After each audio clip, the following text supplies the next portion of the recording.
Assalamualaikum warahmatullahi wabarakatuh.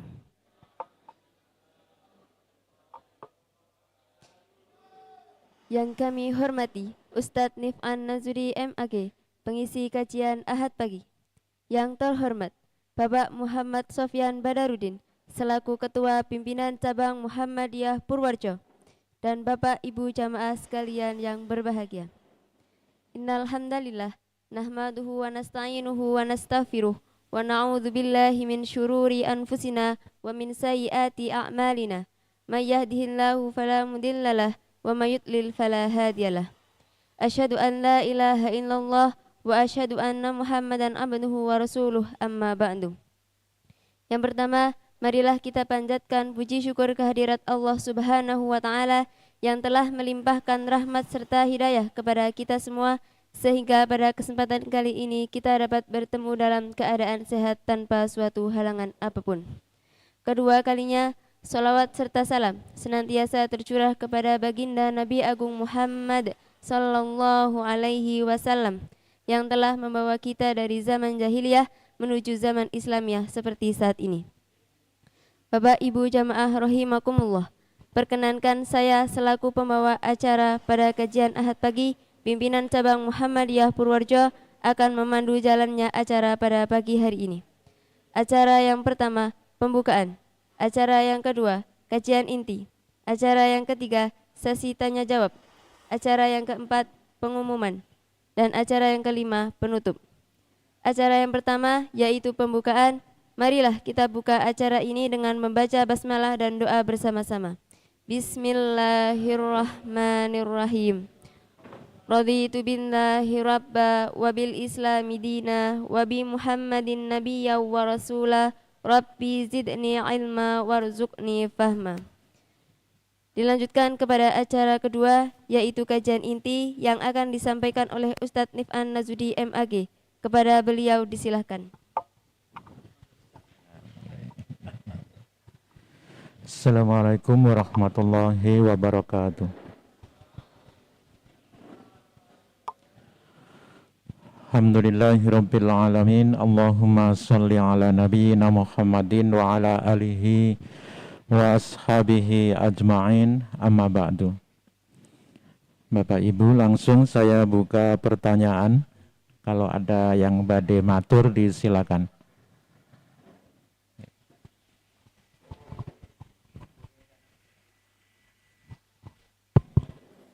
Assalamualaikum warahmatullahi wabarakatuh. Mohon maaf, ada dua pertanyaan yang barangkali boleh saya ajukan. Yang pertama, mengenai KHGT yang penentuan 1 Ramadan yang tanggal 18 Februari, Pak. Oke. Mohon untuk bisa dijelaskan, mohon maaf karena pas pertemuan di Kutarjo Qadarullah saya tidak bisa hadir karena sampun kadung nyagui tetangga minta tolong untuk dilamarkan anaknya di Kebumen sehingga nggak bisa hadir.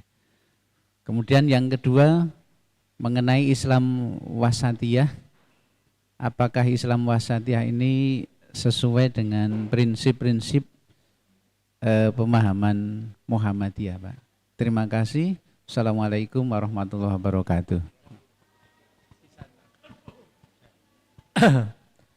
Pertanyaan berikutnya Ustaz dari saya, mohon dijelaskan alasan secara syar'i atau secara sunnah dikala kita umpamanya sholat jamaah kelerasan kayak sholat Jumat, ternyata pada barisan mungkin sop yang pertama kedua itu batal Ustaz.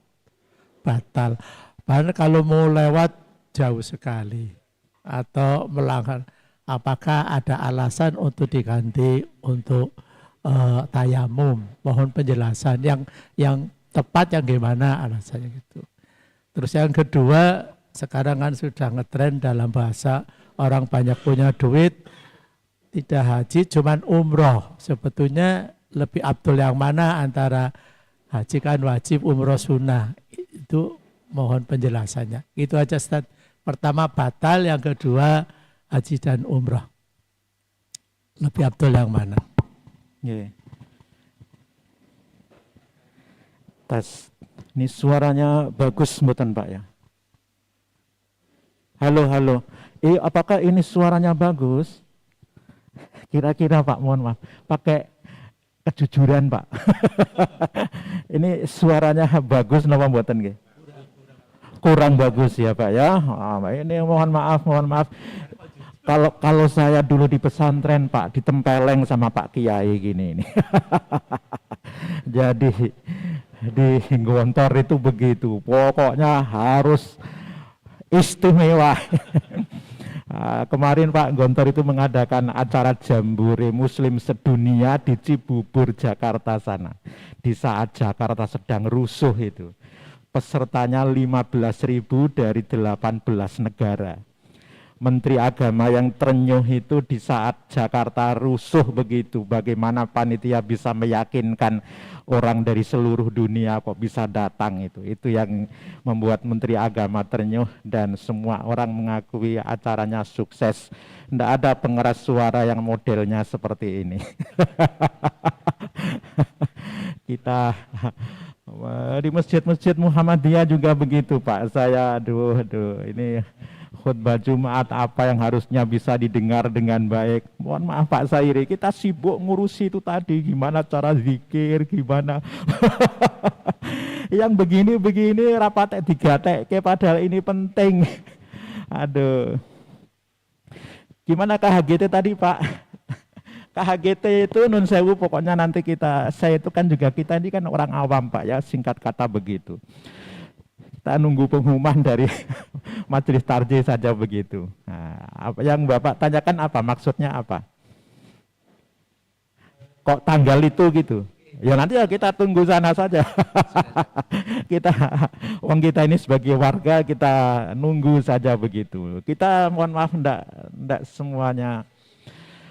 semuanya kemudian disuruh ngitung tidak Pak. Jadi kita nunggu sana saja begitu. Nah, mumpung kita harus berulang-ulang Pak. Saya sampaikan harus berulang-ulang. Muhammadiyah hubungannya dengan mazhab.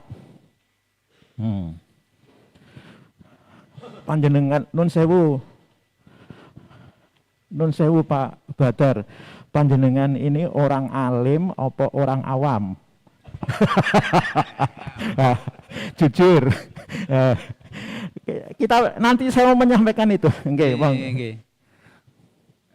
Ya mungkin kalau awam sekali ya tidak, alim sekali juga tidak. Oke. Kalau Pak Hamid? Kalau saya merasa awam Pak. Awam Pak ya. Oke. Ya. Kalau Ustadz Sairi? Ya, sama. Masih jauh.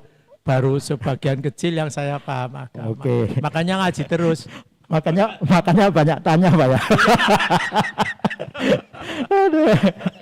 Oke, nun sewu Pak. Mungkin mumpung masih di sini, kita harus berulang-ulang menyampaikan karena warga Muhammadiyah ini banyak yang salah paham. Nun sewu Pak Badar dipun waos. Dari penjelasan di atas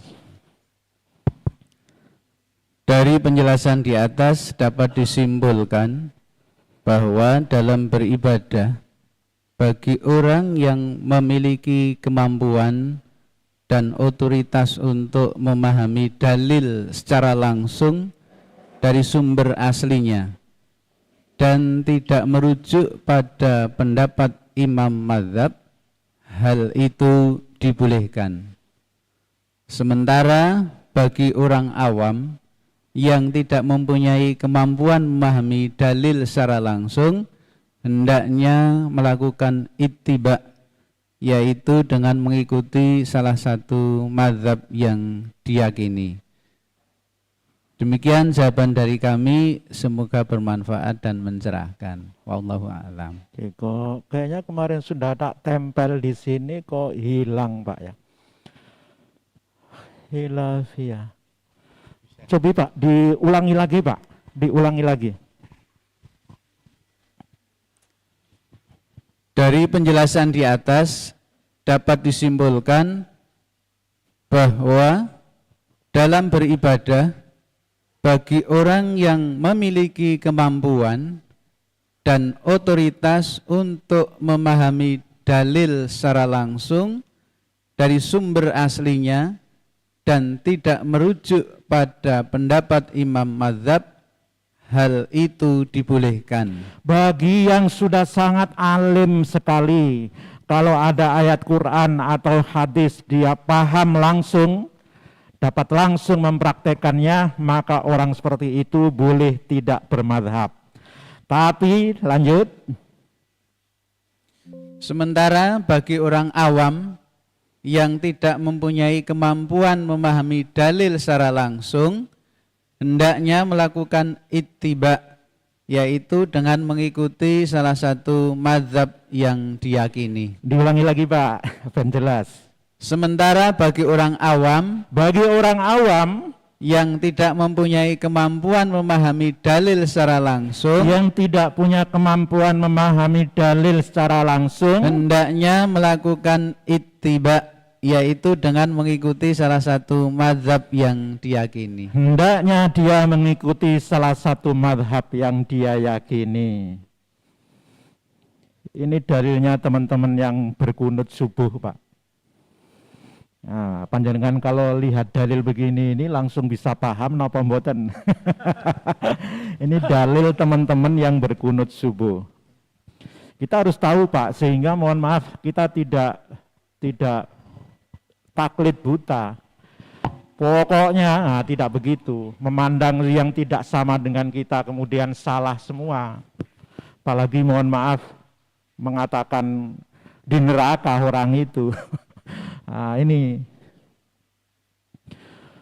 Nabi itu Nabi itu kunut sesudah ruku, mendoakan salah satu suku Arab, kemudian meninggalkannya.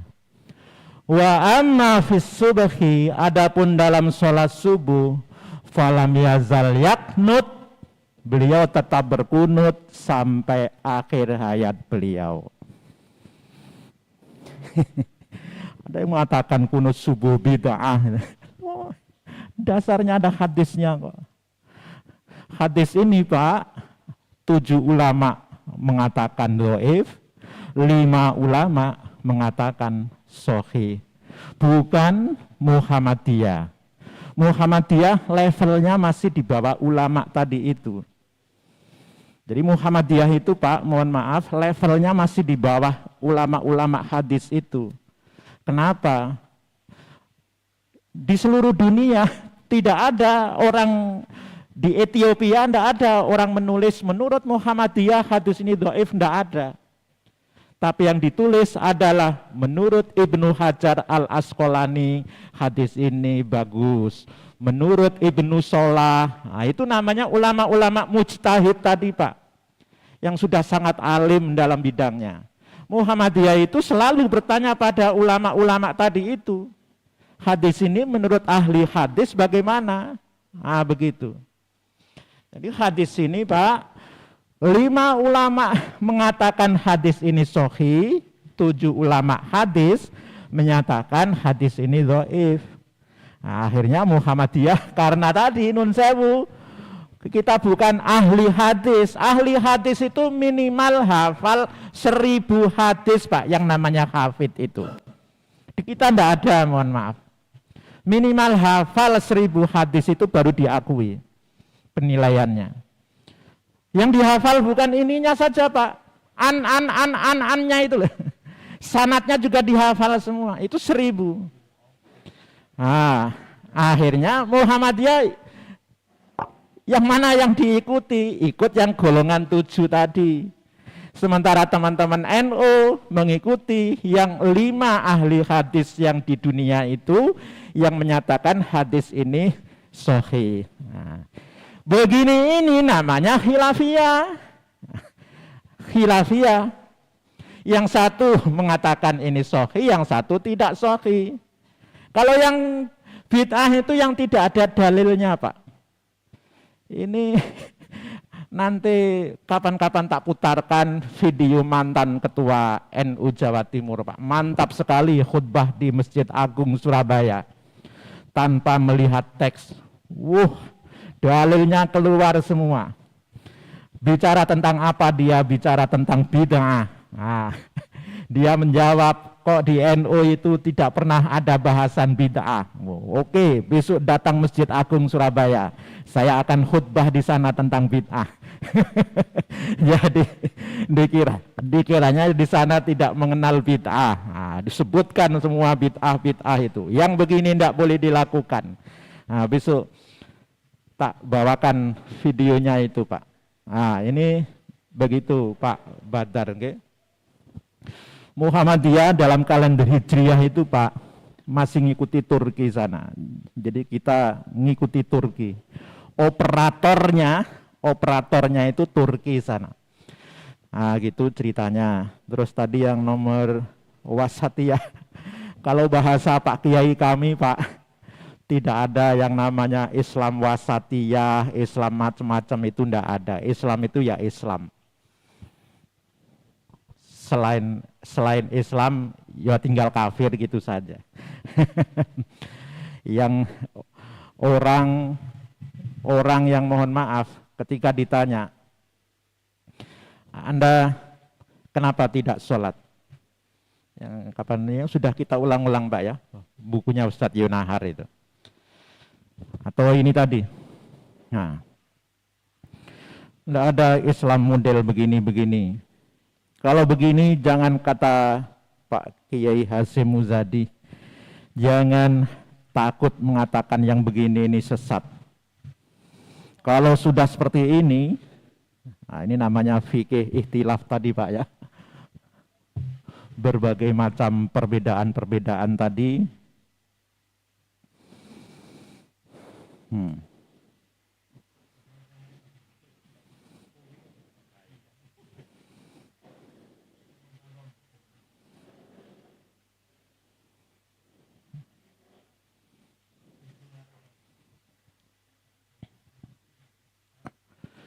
Tidak ada Islam gaya-gaya begitu. Islam profesor muslim menghalalkan homo. Laki-laki boleh nikah sama laki-laki, perempuan boleh nikah sama perempuan. Nah ini orangnya. Allah hanya melihat takwa, bukan orientasi seksual manusia. Kalau Pak Sairi kok tidak tertarik karo wong wedok, ya bolehlah nikah karo lanang. Menyalurkan hasrat biologisnya. Allah tidak melihat lanang seneng lanang, yang penting panjenengan rajin ngaji, rajin sholat, katanya Musda Mulia. Lah seneng lanang, kalau lanang kuwi ora bertakwa, Mbak. Kuwi iki perbuatane Nabi Lut. Nabi tegas mengancam kalau ada keluargamu melaksanakan perbuatannya Nabi Lut, usir dari rumahmu. Kalau betul-betul melaksanakan perbuatan itu, maka harus dibunuh dua-duanya. Nah, hukumannya mati.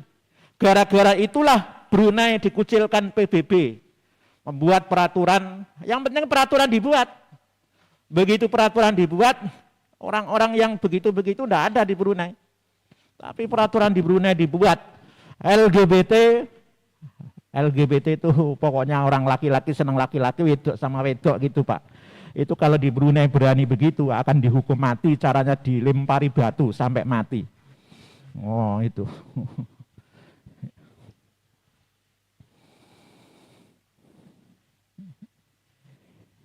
IAIN Wali Songo dulu, sekarang sudah jadi UIN, indahnya kawin sesama jenis. Itu alasannya Pak. Hanya orang primitif saja yang melihat perkawinan sejenis sebagai sesuatu yang abnormal dan berbahaya. Bagi kami, tidak ada alasan kuat bagi siapapun dengan alasan apapun untuk melarang kawin sejenis. Tuhan sudah maklum, proyeknya menciptakan manusia ini sudah berhasil bahkan kebablasan. Maka ini orang-orang NU, orang Muhammadiyah sama KB semua untuk membantu proyek Tuhan yang sudah sangat berhasil itu. Jika dulu Tuhan mengutus Lut untuk menumpas kaum homo, itu karena bisa menggagalkan proyek Tuhan. Lah manusia baru sedikit kok. KB itu akan dimarahi sama Tuhan. Lah kalau sekarang Tuhan perlu mengutus nabi untuk membolehkan kawin sejenis supaya mengurangi proyek Tuhan yang sudah berhasil itu. Nggak perlu KB lagi, Pak. Lanang karo lanang ora bakal meteng. Ora bakal ndek anak. Itu nalarnya nalar ya sehat, tapi nalarnya orang kafir begitu itu. Itu sangat nalar. Ning kuwi pola pikire wong kafir. Nah, gitu ceritanya. Ini dari Wali Songo Semarang, Pak. Nah, ini ada lagi. Namanya Rohmadi. Nah, itu dosen Wali Songo Semarang. Ah, ini ibu-ibu ini orang Islam ini kok enak sekali, sudah 1400 tahun ajaran Islam itu mengenakkan ibu-ibu. Nikah dapat mahar, sing lanang sing kon bayar. Padahal nikah itu yang enak ya dua-duanya. Nah, sekarang giliran mulai tahun ini kalau nikah ibu-ibu yang suruh bayar sama laki-laki. Ini yang begini rusak, Pak. Ini orang bodoh nih ngaku alim tadi, Pak. Orang awam nih ngaku alim. Hukum diobrak-abrik. Tidak ada model-model begini Islam. Nah itu, Tuhan izinkan aku jadi pelacur. Kata dia, Pak, antara nikah dan zina itu bedanya hanya setipis kulit bawang.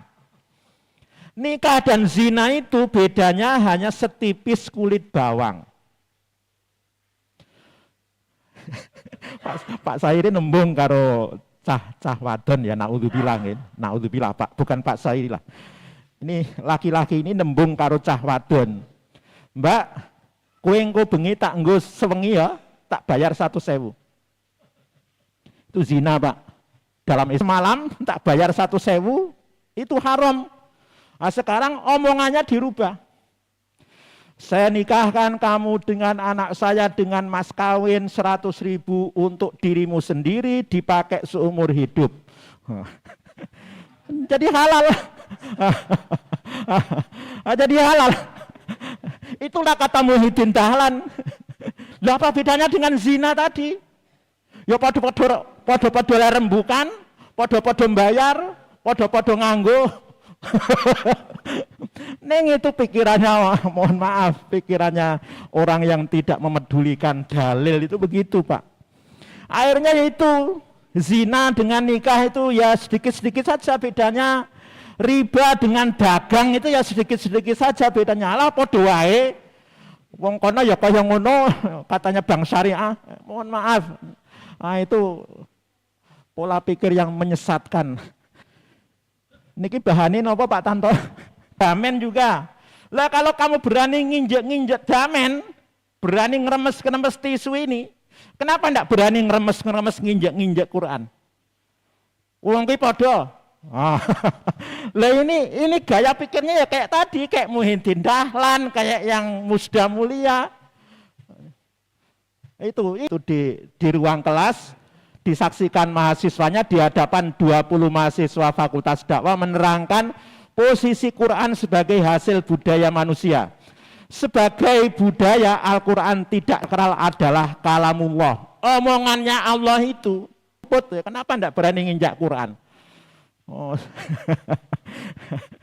Nah, singkat kata Pak, Islam wasatiyah itu kita istilahnya jangan salah Pak ya, jangan salah.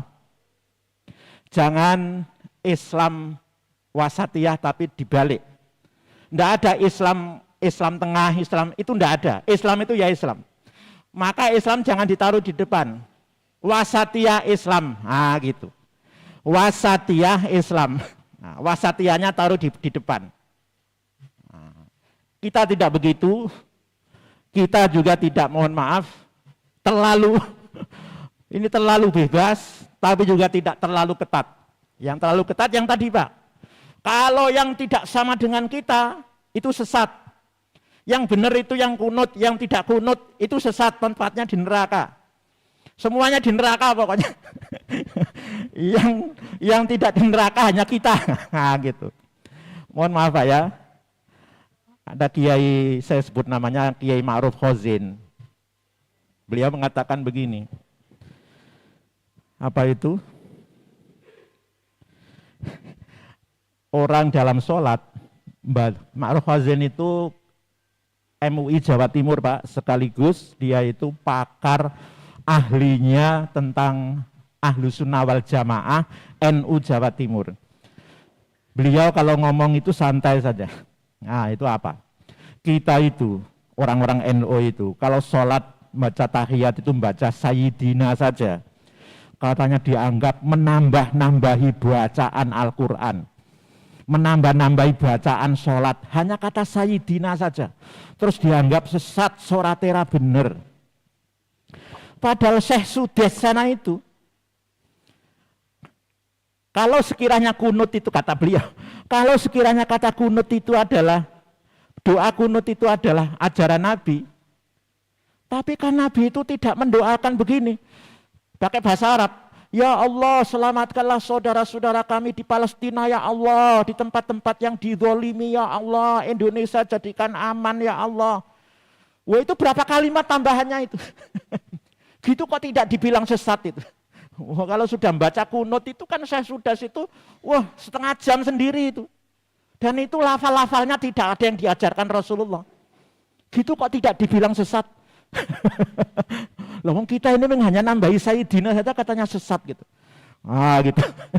Jadi yang mudah-mudah menyesatkan, mengafirkan itu yang terlalu juga, yang begini, yang terlalu juga. Lah kita pokoknya yang sesuai dengan aturan syariat saja Pak.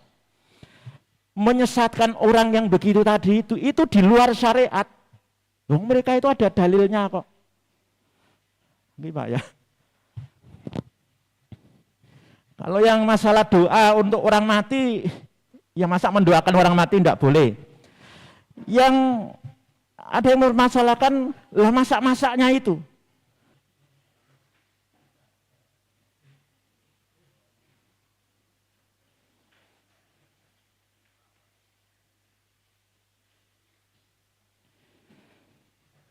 Ini dalilnya teman-teman. Muhammadiyah tidak melarang muludan Pak ya. Muhammadiyah bahkan ketua Majelis Tabligh itu disuruh ngisi pengajian di Masjid Gede Keraton Yogyakarta dalam rangka rangkaian muludan Keraton Yogyakarta.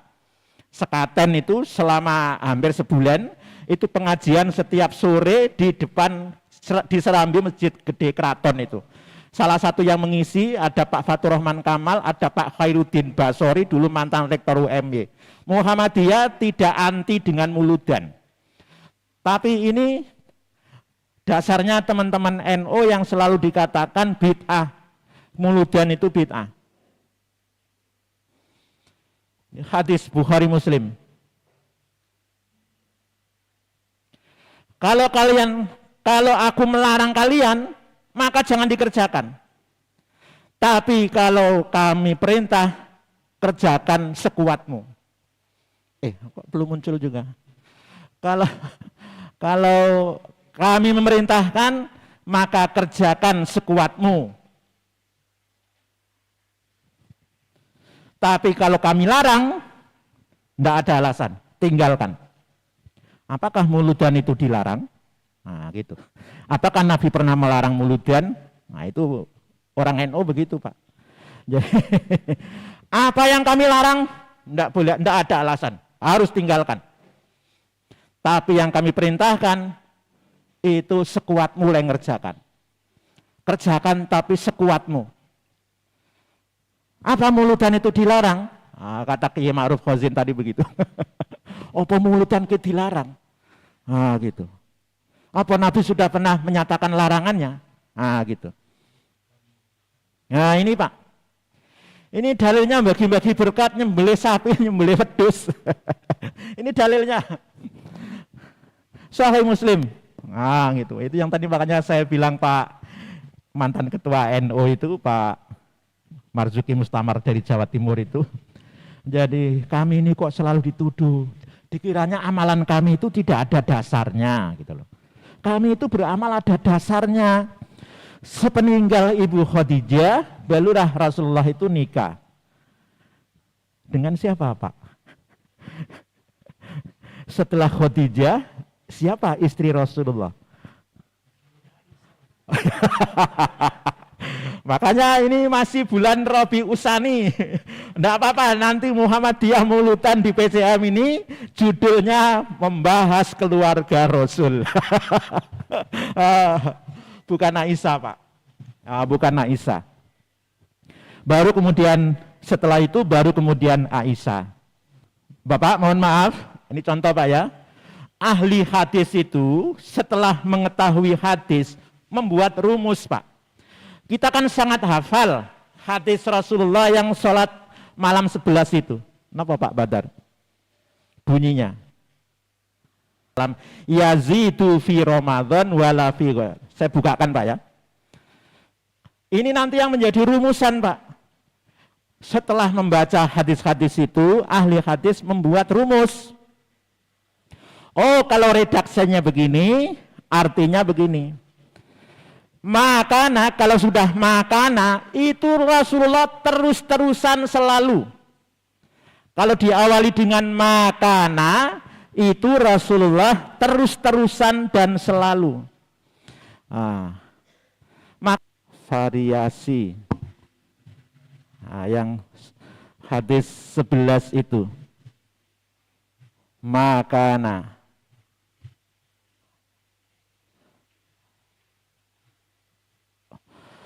Ini ketemu di sini, ini ya, an Aisyah, dari Aisyah lagi kita tempelkan di sebelah sini.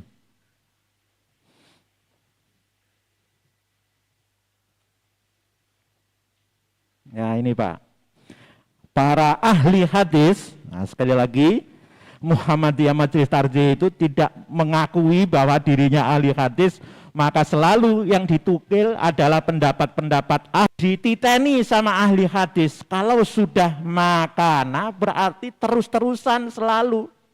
Selalu Rasulullah itu di Ramadan atau tidak Ramadan sholatnya hanya 11. Kata Ibu Aisyah begitu. Ini Ibu Aisyah. Ini juga Ibu Aisyah.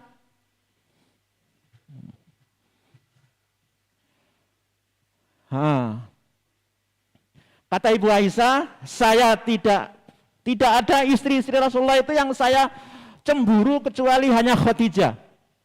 Mahirtu ala nisa'in Nabi SAW illa ala Khadijah. Istri Rasulullah yang sebanyak itu saya tidak ada yang cemburu satupun. Yang saya cemburu itu Khadijah. Padahal saya itu tidak pernah berjumpa Khadijah. Loh kok bisa cemburu? Kenapa? Nah ini. Wakana Rasulullah, kalau sudah wakana, itu selalu Rasulullah SAW itu idza zabaha syata fayaqulu arsilu biha ila asdiqai Khadijah. Selalu Rasulullah itu kalau menyembelih kambing, beliau berkata, bagikan sebagian dagingnya kepada teman-teman Khadijah. Nah, ini Pak Tanto dalilnya teman-teman NU bagi berkat, bagi itu ini gitu loh. Ini saya sampaikan karena di Muhammadiyah pengajian itu mesti tidak bakal disampaikan yang begini-begini itu. Pokoknya selamatan itu enggak, gitu saja. Selamatan itu kita enggak, gitu saja. Tapi kita perlu tahu Pak, jangan sampai kita terjebak tadi Pak. Islam kita yang miring sana, miring sini. Salah Anda. Wah, padahal mereka itu berdasar dalil gitu loh. Gitu. Lah kok kudu pitu patang polo. Satus Rasulullah itu, ini Pak, nanti tak buka lagi. Nanti besok lah, nanti tak bukakan itu. Atau nanti kalau ada ini. Itu tidak masalah orang membuat aturan bagi dirinya untuk berbuat baik itu. Rasulullah itu menentukan hari ketika beliau ingin sembahyang sholat di Masjid Kuba itu, beliau menentukan harinya. Beliau kalau ingin ziarah kubur ke Baqi itu, beliau juga menentukan harinya. Itu dasarnya mereka. Jadi Rasulullah menentukan hari-hari tertentu untuk sholat di Masjid Quba. Rasulullah juga menentukan hari-hari tertentu untuk ziarah ke kubur. Nah gitu. Saya kemarin khutbah di UMP Pak, mepet waktunya, sudah hampir saja. Sampai di depan rumahnya Pak Arianto, itu sedang antri makanan Pak. Nah, sedekah sehari 1000 S3 itu, Jumat berkah itu. Kok sedekah yang dina Jumat tok? Mbok liane gitu. Saya jadi terpikir Pak Arianto, mbok leh bagi makanan itu di depan masjid gitu. Kaya uang itu, mohon maaf Pak ya, jadi di duit, di macam-macam malah semakin sengsara nasibnya dia besok di akhirat, bukan hanya sengsara di dunia. Nah gitu. Terus itu tadi gitu Pak ya, jadi kita harus tahu begini-begini supaya tidak terlalu miring ke sana Pak, dikit-dikit salah gitu. Oke lah, memang kita Pak, amalan kita begini, kita mantap, kata majelis tarjah begitu. Bagi orang awam, kita ini orang awam, silakan mantapnya pilih mana, ikuti itu. Nah, kita mantap tidak selamatan, wis. Nah gitu. Bagi yang mantap tidak mulutan, ya wis gitu. Ora usah ngomentari sing mulutan. Nah gitu. Ini Pak ya, terus tadi Jumatan itu diupayakan dulu Pak. Diupayakan dulu. Jadi tidak boleh kita, agama itu mudah, tapi jangan gampang ke. Diupayakan dahulu. Jumatan di barisan begini, yang depan kok batal gitu, keluar. Di tengah-tengah sholat itu kok kentut dia, keluar. Nah gitu. Satu lagi Pak, mohon maaf. Kalau memungkinkan Pak ya, kalau memungkinkan, mohon maaf, Bapak masjid-masjid Muhammadiyah itu, antara sajadah, gelaran sajadah itu dikasih sela jarak kira-kira 20 cm sajalah. 20 cm. Jadi nanti orang yang gini Pak ya, oke. Seperti ini Pak. Dikasih jarak seperti ini. Terus nanti orang itu kalau keluar tidak harus lurus ke belakang sana menghindari berjalan di depan orang sholat. Kalau sudah begini, lewat di tengah-tengah lorong itu sudah termasuk tidak berjalan di depan orang sholat. Di fatwa tarjih dijelaskan, sajadah ini adalah batas. Istilahnya namanya sutroh itu. Jadi kalau kalian sholat, buatlah sutroh seperti ini. Supaya orang tidak lewat di depanmu. Yang lewat di sana, jangan di sini. Sajadah itu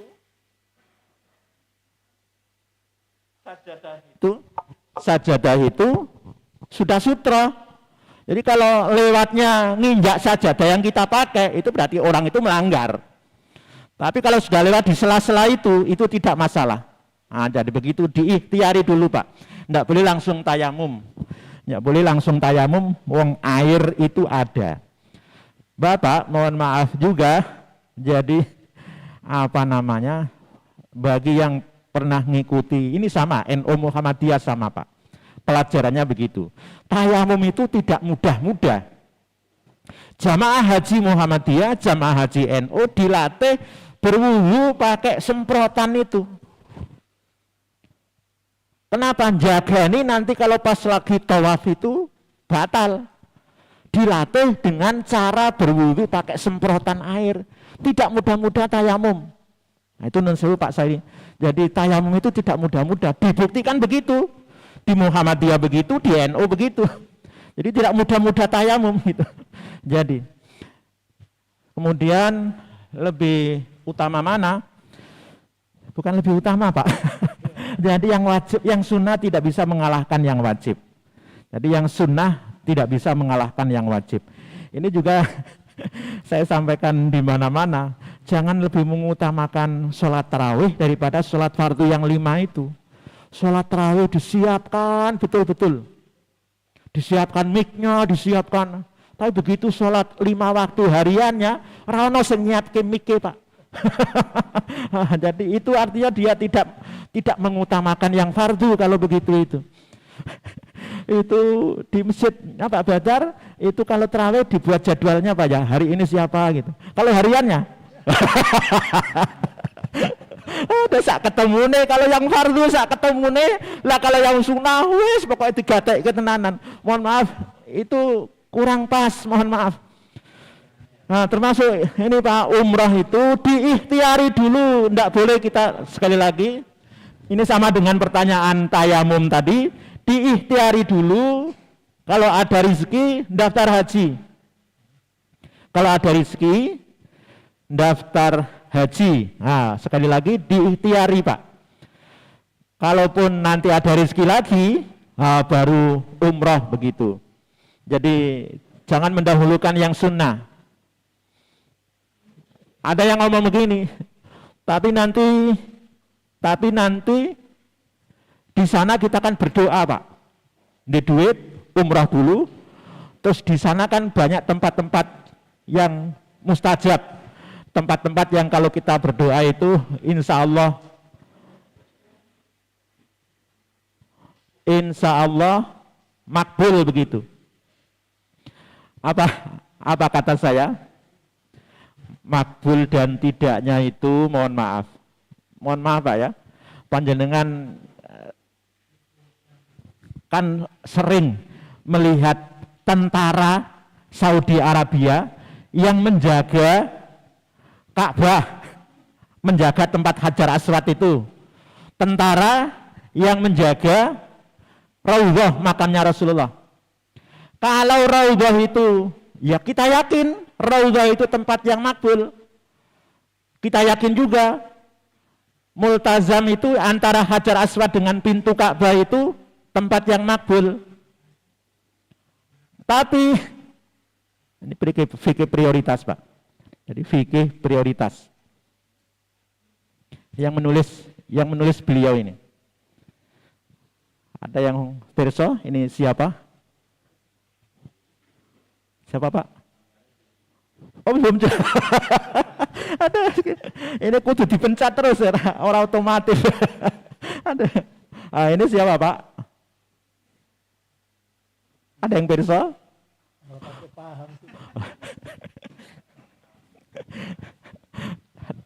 Non sewu Pak. Non sewu, kalau panjenengan wajah Roma Irama tergambar nggih? Ngapunten ya. Roma Irama Ahmad Dhani.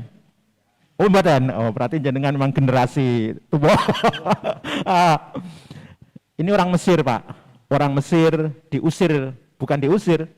Dia harus menyelamatkan diri dari Mesir supaya selamat nyawanya, akhirnya ditampung di Qatar. Qatar itu kemarin diserbu Israel gara-gara juga dia menjadi tempat pimpinan-pimpinan Hamas itu sehari-hari dia mengendalikan Palestina sana dari Qatar. Qatar itu negara paling kaya di dunia yang pernah jadi tuan rumah Piala Dunia, dan ketika Piala Dunia itu dia buat pengumuman ke seluruh dunia, jangan ada orang LGBT yang berani nonton sepak bola di Qatar. Kalau nonton nginep hotel berdua akan kami rajam. Nah itu kata Qatar. Namanya Yusuf Qaradawi Pak. Yusuf Qaradawi inilah yang menulis fikih prioritas. Fikih prioritas itu ya kita prioritaskan, kita harus tahu prioritas. Yang wajib didahulukan, jangan yang sunnah. Kewajiban kepada manusia didahulukan, baru kewajiban kepada Allah. Nah itu mohon maaf Pak, kita juga kadang-kadang jarang yang tahu begitu itu.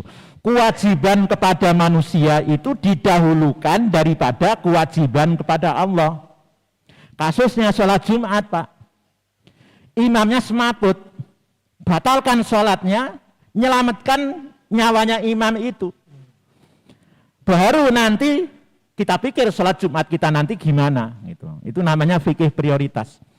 Jadi kewajiban kepada manusia itu diutamakan daripada kewajiban kepada Allah. Itu urut-urutannya begitu. Lah tadi sama kayak tadi yang diikhtiari dulu, kalau kita ada rezeki diupayakan haji dulu. Nanti kalau ada rizki, itu gitu. Terus tadi Pak, yang masalah doa makbul itu, kira-kira itu penjaga Hajar Aswad di tentara itu sama tentara penjaga makamnya Nabi, kalau berdoa supaya dia dijadikan raja Saudi Arabia, dikabulkan enggak Pak? Lah kan katanya doa di Multazam dan di Raudhah makbul, pasti makbul. Lah coba itu, masa saya dan anak cucu kok besok jadi tentara terus? Ya Allah, saya pengen naik pangkat jadi raja Saudi gitu. Kira-kira makbul mboten? Panjangan sudah bisa pastikan Pak ya. Saya jadi tidak usah saya jelaskan. Jadi itu untuk menjawab saya teman-teman yang ngomong begitu. Ya kan boleh jadi Pak, umrah dulu terus nanti di sana dia berdoa semoga dikasih Allah rezeki yang banyak gitu. Jenengan yakin makbul? Jenengan yakin makbul? Saya bilang begitu. Ya lihat-lihat dulu, saya bilang kita tidak begitu, pola pikirnya itu tidak begitu.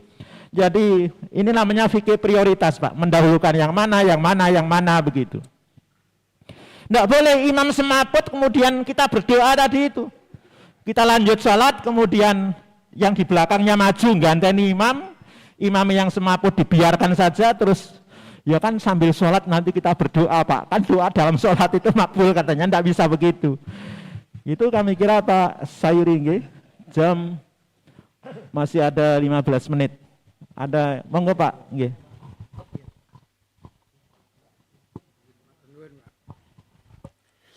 Assalamualaikum. Nggih, monggo Pak.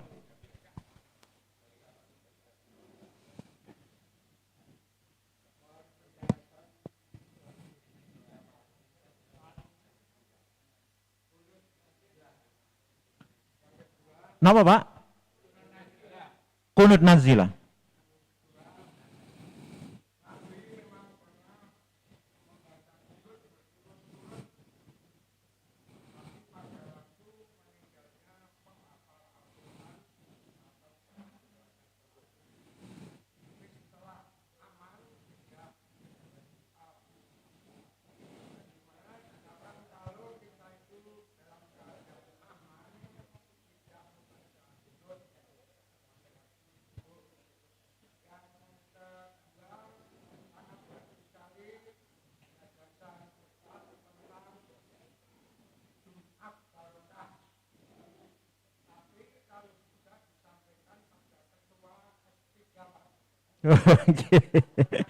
Nggih, nggih.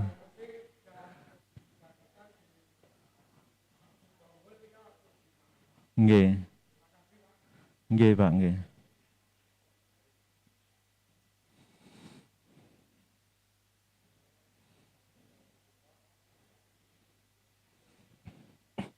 Di kunut nazilah itu yang diamalkan Muhammadiyah Pak ya, itu yang diamalkan Muhammadiyah. Sekali lagi Muhammadiyah itu tidak pernah menyalahkan orang subuh kok pakai kunut, itu Muhammadiyah tidak pernah menyalahkan. Itu ada dalam prinsip manhaj tarjih Muhammadiyah. Muhammadiyah tidak menganggap dirinya yang paling benar. Memang harus milih. Wong dalilnya ada ini. Aduh. Kenapa harus pencet-pencet gitu, enggak otomatis. Nah, ini yang dipegangi oleh Muhammadiyah Pak ya. Karena layak nutu, sungguh Nabi SAW, anan Nabiya, sungguh Nabi itu tidak berkunut kecuali hanya kalau mendoakan suatu kaum saja. Ini yang dipegangi oleh Muhammadiyah. Kalau ini hampir semua ahli hadis menyatakan ini hadis sahih. Ini Pak ya.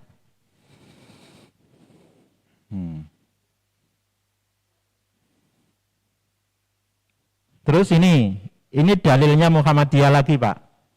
Ini semua ini saya ambilkan dari Bulughul Maram Pak. Dari Bulughul Maram. Sa'id bin Tariq al-Asja'i suatu ketika bertanya kepada bapaknya, "Bapak, panjenengan dulu kan hidup pada masa Rasulullah. Ketika Rasulullah jadi imam, panjenengan bermakmum di belakang beliau. Abu Bakar imam, panjenengan makmum beliau. Umar, Utsman, Ali. Bahkan pada masa Ali, pemerintahan pindah ke Kufah, panjenengan juga ikut pindah ke Kufah. Bermakmum di belakang Ali sampai kemudian Ali terbunuh ketika menjadi imam itu. Apakah beliau-beliau itu, mereka itu semuanya berkunut waktu sholat fajar, sholat subuh?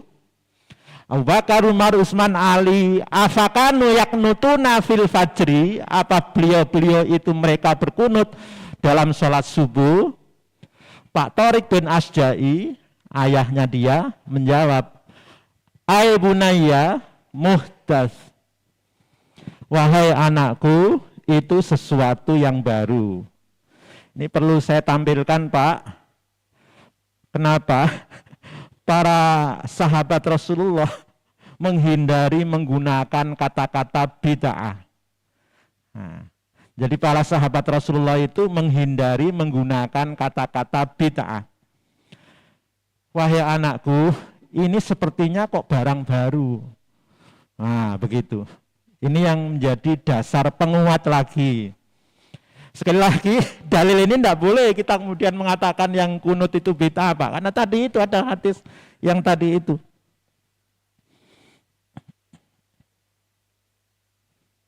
Karena Rasulullah yu'allimuna, ini yang karena Rasulullah yu'allimuna du'aan nad'u bihi fil kunuti min sholatis subhi. Penilaian dhaif ini, Pak, tidak sepakat sekali lagi. Tidak semuanya ahli hadis menilai ini dhaif. Nanti kita tunjukkan. Ada yang menilai hadis ini sahih.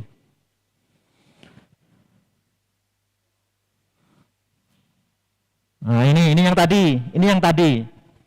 Beliau ruku selama sebulan, mendoakan, berkunut setelah ruku, mendoakan suatu kaum. Adapun dalam sholat subuh, beliau tetap berkunut sampai beliau meninggal dunia.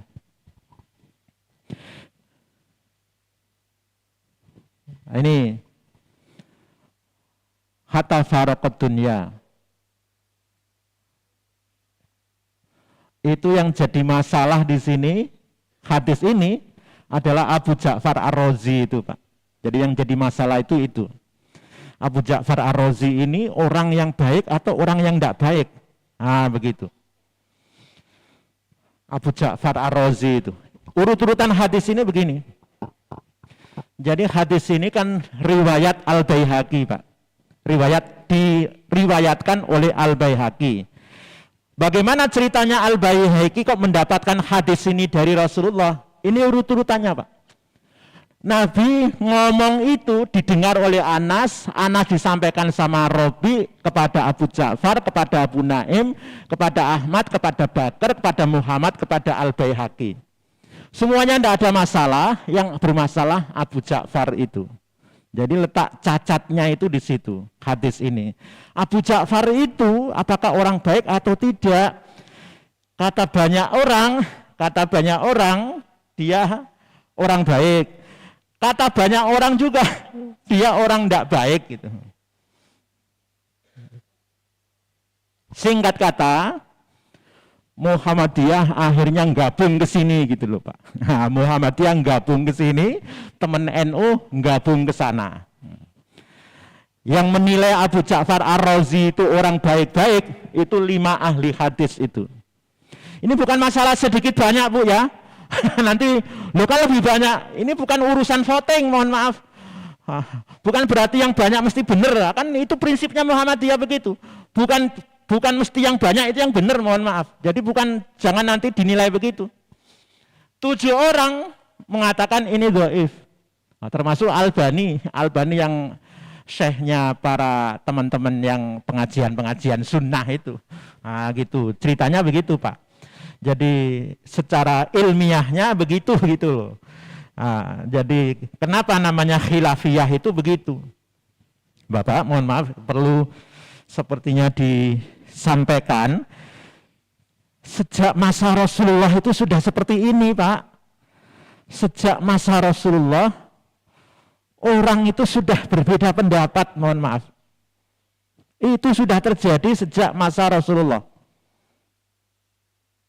Nah ini, orang nongol meneh. Oh betul. Tentang ini Bapak nggih. Ini contoh. Jadi kita jangan memaksakan untuk satu pendapat. Yang harus kita sikapi, bagaimana kita menyikapi perbedaan itu gitu loh. Tidak bisa dipaksakan Pak. Ini Rasulullah masih hidup. Jadi bapak-bapak mohon maaf, bagaimana penjelasan ini? Kata-kata kembali kepada Allah dan Rasul itu tidak mudah Pak. Tidak mudah. Kembali kepada Quran Sunnah, atiullah wa atiur Rasul, kembalikan semuanya kepada Allah. Kalau kamu berlainan pendapat, kembalikan pada Allah dan Rasul. Nah, Rasulullah itu masih ada, dikembalikan pada Rasul, ya tidak selesai kok.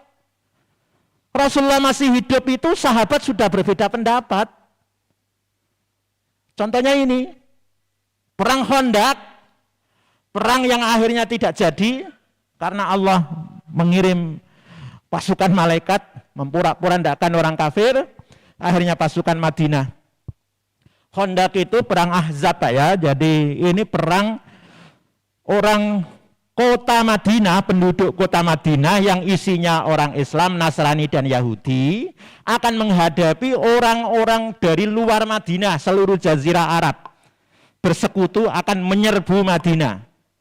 Karena ini perang besar, maka atas usul Salman Al-Farisi tidak boleh ini perang dalam kota. Kalau nanti perang dalam kota habis orang Madinah, kita akan diserbu rame-rame, maka harus perang ini harus di medan perangnya kita keluar dari Madinah.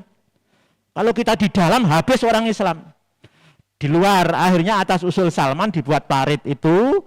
Nah, orang musuh begitu melihat ada parit, mikir-mikir juga Pak mau maju itu. Akhirnya mereka membuat tenda di luar kota Madinah di seberang parit. Suatu malam singkat kata, tempat kemah mereka itu diporak-porandakan oleh Allah, akhirnya mereka takut juga terus kabur mereka. Tidak terjadi perang, orang Madinah bersama Rasulullah pulang ke Madinah masuk kota. Sampai di rumah Rasulullah menggantungkan pedang, datang malaikat Jibril. Rasulullah, pedang jangan digantung. Ini ada musuh dalam selimut.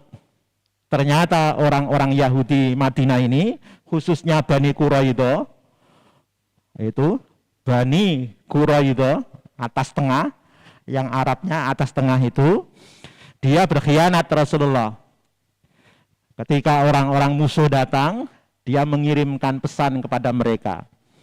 Wujudnya dia masih di dalam Madinah sini memang, tapi ada utusan dari sana mengabarkan bagaimana siasat perangnya orang Madinah ini. Harus dihukum. Kalau dibiarkan saja berbahaya. Nah, singkat kata, Rasulullah mengumpulkan kembali pasukannya. Di dalam kesempatan itu Rasulullah berpidato, la yusalliyanna ahadun al-asra illa fi Bani Quraidah. Pasukan saya lepas sekarang ini, fa'adraka ba'duhum al-asra fi tariq. Dalam perjalanan belum sampai kampung Quraidah, asar kumandang, sholatlah di situ. Sebagian sholat di perjalanan itu. Wa qala ba'duhum la nusalli hatta na'tiya, kami tidak akan sholat sebelum sampai kampung Bani Quraidah. Wa qala ba'duhum bal nusalli, enggak, kami sholat pulang selesai. Tapi Rasulullah tadi dalam perjalanan ke Bani Quraidah ada kasus begini ini. Panjenengan ngomong jangan sholat asar kalau tidak di Bani Quraidah, lah sebagian kami sholat di jalan. Gimana ini? Rasulullah falam yu'annif wahidan minhum. Rasulullah tidak mencelah salah satunya, dibiarkan saja. Nah, ini Rasulullah masih ada loh Pak. Terjadi perselisihan, tanyakan Rasulullah. Rasulullah membiarkan saja. Kenapa? Karena Rasulullah tahu. Kenapa dia kok sholat begitu azan langsung sholat? Nanti kalau ditanya orang ini mesti ngomong, Lah bukankah panjenengan pernah matur juga sebagus-bagus sholat itu di awal waktu? Mesti akan ngomong begitu. Gitu loh. Jadi yang penting amalan itu ada dalilnya gitu loh. Dan Rasulullah sangat paham. Bagi yang melawan khutbah ini tadi, pidato ini nanti jawabnya akan begitu. Kok terjadi perbedaan? Ya karena tidak kembali kepada Rasulullah dengan kembali pada kitab Allah. Lah buktinya Rasulullah masih hidup pun sudah begitu. Ini kasus satu. Kasus dua, orang yang selalu menemani Rasulullah, yang banyak hadis, yang banyak tahu tentang hadis, Ibu Aisyah. Hanya Bapak mohon maaf, di kemudian hari, para ulama itu supaya amalan kita itu mantep Pak, mantep, biar kita tidak ragu, amalan itu dipilah-pilah. Ini hukumnya apa? Ini hukumnya apa begitu. Setelah dipilah-pilah, amalan itu dalamnya isinya apa? Dipilah lagi, sholat itu rukunnya apa? Sunnahnya apa? Itu ben kita yang awam ini mantep gitu loh. Orang ragu-ragu lagi. Oh kalau dalam kondisi darurat, maka yang sunnah boleh ditinggalkan. Kalau dalam kondisi darurat, mohon maaf Pak, sholat itu jamaah itu yang wajib Fatihahnya. Maka enggak usah baca doa iftitah macam-macam itu gitu. Gitu ceritanya. Kan tidak pernah Nabi itu mengajarkan rukunnya sholat itu 13, 1. Tidak pernah begitu. Itu adalah karyanya ulama supaya kita ini mudah dalam beragama. Gitu ceritanya Pak. Hukumnya sholat qashar bagi musafir itu apa? Wajib atau sunnah gitu loh. Itu nanti akhirnya ketemu begitu Pak. Karena begini ini. Nabi dan Ibu Aisyah itu umrah ke Mekah bulan Ramadan. Umrah ke Mekah bulan Ramadan. Di Mekah Rasulullah itu tidak puasa dan kalau sholat di qashar. Qala ya Rasulullah bi abi anta wa umi qasharta wa atmamtu. Panjenengan kok suka mengqashar sholat Rasulullah. Kalau aku tak sempurnakan. Itu kata Ibu Aisyah. Panjenengan ngopo kok raposo? Kok malah dahar? Lah kalau saya ya puasa.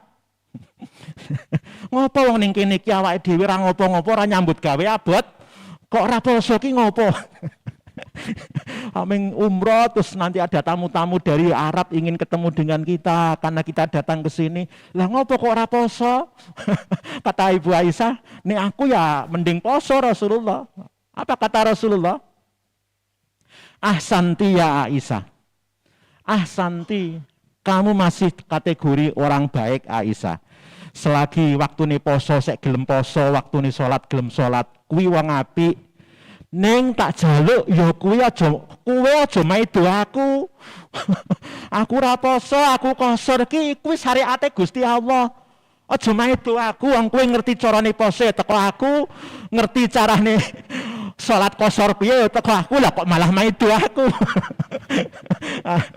Jadi kalau kita kembalikan ke sini Bapak Ibu, orang Islam ini masih banyak PR. Jadi yakinlah Pak, yakinlah teman-teman itu berbuat itu, yakinlah Pak ada dalilnya, mohon maaf tidak sembarangan. Jadi masih banyak yang harus kita Bapak saya dapat video tapi pakai bahasa Arab Pak, pakai bahasa Arab itu video kayaknya dari Yaman sana. Dari Yaman ada mubalik di atas podium mengatakan Maulid itu haram, Nabi tidak melakukan, sahabat tidak melakukan gitu. Terus begitu macam-macam terus ada yang bertanya, Bapak gimana kalau mau biaya Maulid ini kita bawa ke Gaza sana untuk nolong saudara-saudara Gaza? Tidak usah, orang di Gaza itu juga salahnya sendiri. Wong sudah tahu Israel seperti itu kok dilawan. Wong sudah tahu Israel itu memang begitu lah kok dilawan, itu salahnya sendiri dia itu. Akhirnya apa? Jamaahnya naik podium Pak, kemudian penceramahnya itu dibuang dari podium. jadi kok malah jawabannya kayak ngono gitu loh. Jadi mohon maaf Pak, ada yang berpendapat begitu. Orang Gaza itu salah dia. Kenapa orang Israel itu begitu kok dilawan gitu. Terus ada yang teman-teman Indonesia kan balasnya begitu. Jadi kalau begitu pola pikirmu, berarti Diponegoro ki ya dosa. Pahlawan-pahlawan kita itu salah semua. Sudah tahu Belanda kekuatan senjatanya begitu kok dilawan. Itu pada karo bunuh diri menurutmu. Nah, gitu jawabannya begitu. Jadi gitulah Bapak. Kami kira begitu nggih Pak Arianto. Ada salah khilafnya. Ini Pak, mohon maaf. Jenengan boleh lihat di YouTube. Mohon maaf, apalah artinya saya. Tapi kita perlu memilih kata-kata itu perlu memilih Pak.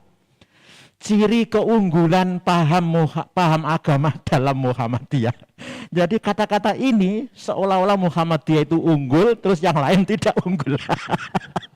Jadi ini kita perlu bijaksana Pak, perlu bijaksana. Mohon maaf ini mubalik Muhammadiyah juga. Jangan mudah-mudah mengatakan di Muhammadiyah itu terawih 11. Kalau tetangga sebelah, jangan begitu Pak.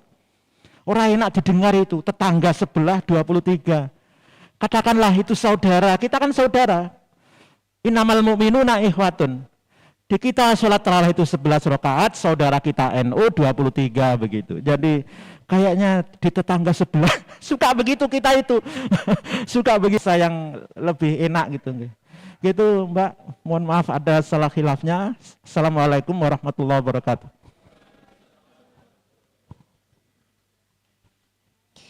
Kami ucapkan terima kasih kepada Ustadz Nif An-Nazuri MAG atas penyampaian kajiannya. Semoga kita bisa mengambil hikmah darinya dan mengamalkannya. Bapak Ibu jamaah rahimakumullah, kami sampaikan untuk jumlah infak pada kajian Ahad pagi tanggal 28 September 2025 sejumlah Rp273.000. Kami ucapkan terima kasih, teriring doa jazakumullah khairan, semoga bisa menjadi amal jariah untuk jamaah sekalian. Memasuki acara selanjutnya yaitu penutup, mari kita tutup kajian Ahad pagi ini dengan bacaan hamdalah dan doa kafaratul majlis bersama. Alhamdulillahirabbil alamin.